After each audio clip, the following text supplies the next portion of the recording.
Très préoccupé par la situation qui sévit à la douane de Kasumbalesa entre les chauffeurs de la SADC qui a explosé les matins de ce mercredi 5 octobre 2022, les vice-gouverneurs du Haut-Katanga, Jean-Claude Kamfwa Kimimba, représentant les gouverneurs Jacques Kiabula Katwe empêché, a fait le déplacement de la ville de Chilla-Bombwe, province de Copperbelt, en Zambie. À peine arrivé à Katanga Bodapot, le numéro 2 du Haut-Katanga a présidé urgemment une réunion de conseil de sécurité pour s'enquérir du contour du dossier. Aussitôt la réunion terminée, Jean-Claude Kamfwa Kimimba, avec à ses côtés le ministre provincial de l'Intérieur et les membres du Conseil provincial de sécurité, a rejoint la délégation zambienne dans la zone neutre sous les ovations de la population soucieuse d'une solution à la tension observée. Direction la salle de réunion de Chilla-Bombwe où une rencontre bilatérale a eu lieu entre la délégation congolaise et celle zambienne en présence de ministres zambiens de la Défense et celui de l'Intérieur. Pendant plus d'une heure d'échange, les deux parties en présence se sont convenus ce qui suit.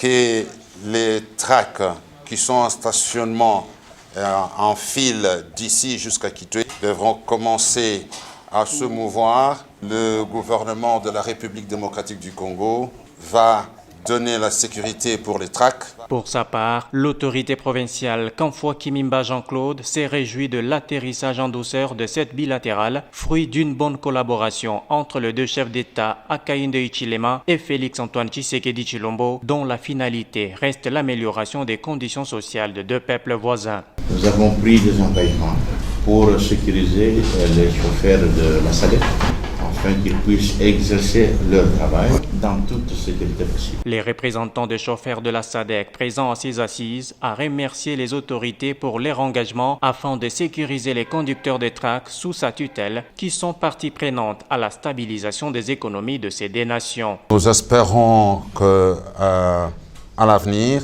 la révolte qui a caractérisé la frontière commune de Kasumbalesa fera partie du passé. Cette fois-ci, c'est la bonne. Les chauffeurs se sont inclinés aux résolutions de la rencontre en confirmant la reprise de trafic sans difficulté ce jeudi 6 octobre 2022.